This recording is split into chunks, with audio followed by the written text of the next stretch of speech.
insane. Ain't that the way of this whole damn thing? Hi, I'm Charlene Antonio. And I'm Maria Gabriela Yutok. And we are going to present the transportation industry. Mahirap naman ang assignment natin para bukas. Oo nga, wala akong maisip. Paano tayo niyan?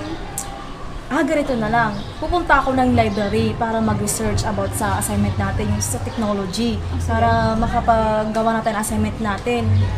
O sige, pupunta naman ako mag-search sa net, ne. Text-text na lang tayo. Sige friend, kita na lang tayo bukas, ne. Sige, bye-bye. Bye-bye friend.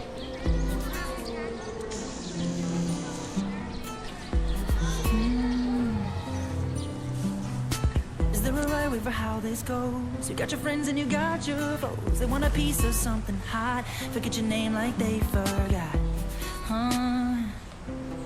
Ain't that something? Someone to see you crash and burn, criticize your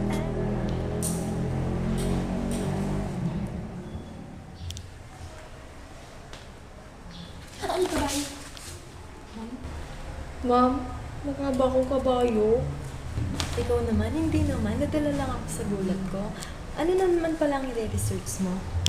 Kasi po ma'am, meron po kaming assignment about sa technology na very useful sa economy natin. Ganun ba? Sige, natutulungan kita dyan. Talaga ho?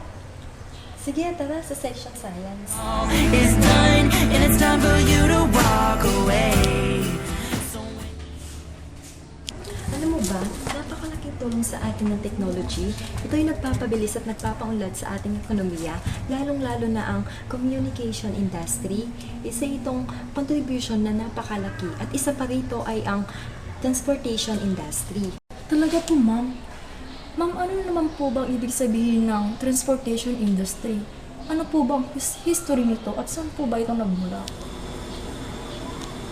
Pasensya ka na kung ano ang tagalan ako ng business. Simula ang transportation gamit ang mga hayop katulad ng iba't ibang breed ng horses, oxen, and donkeys na siyang humihila sa mga wheeled vehicles sa panahon ng 2000 BC to 3500. Pero ma'am, paano naman po na-develop ang mga transportation na hindi na ginagamitan o hinihila na ng mga hayop? Na-develop ng mga scientists katulad ng self-propelled road vehicles na naimbento ni Nicholas Joseph noong 1769 at sumunod ang hot air balloons noong 1783 at steamboat noong 1781. Talaga ho ma'am? Ang galing naman ng mga scientists. At hindi lang yan, Jenny. Habang tumatagal, nagkakaroon ng iba't ibang klase ng transportation. Una sa lahat, ito ay ang road transportation. Ito ay ang sasakyang panglupa na ginagamitan ng fuel or gasolina na siyang nagpapatakbo katulad ng mga heavy vehicles, high truck sa mga public utility vehicles katulad ng jeep, taxi, and buses. At pangalawa nito ay ang maritime transportation. Ito ay ang mga sasakyang pantubig mula sa pagsasagwan para makausad ang mga bangka sa tubig.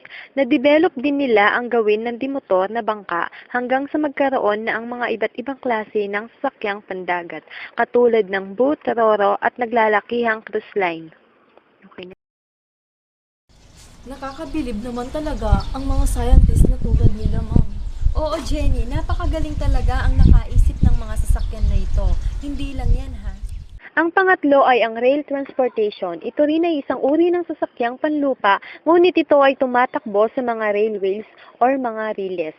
Ito ay mas kilala na train. Ito ay nagsimula sa mga minahan na ginagamit nila na pagbuhat sa mga malalaking bato galing sa kuweba ng minahan.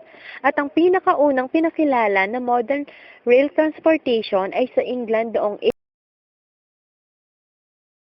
At ang pang-apat ay ang aviation. Ito ay ang mga sasakyang panghimpapawid na imbento ni Santos Dumont, isang Brazilian scientist, ang 14 BIS at ang pinakaunang motor-powered airplanes sa buong mundo.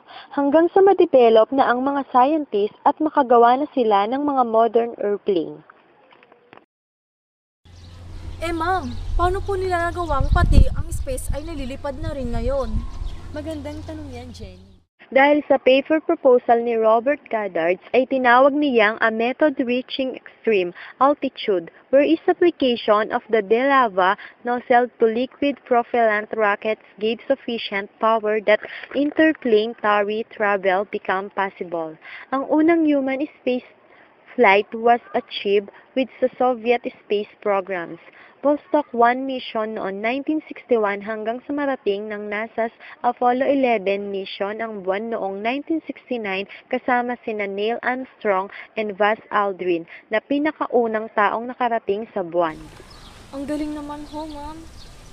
Oo, Jenny, hanggang sa kasalukuyan, marami pa rin ang pag-aaral na ginagawa ng iba't ibang bansa tungkol sa space. Ma'am, ang dami ko pong natutunan sa inyo these days. And for that matter, marami na po akong ideya na pwede kong idagdag sa aking report bukas. Ma'am, thank you po. Thank you so much.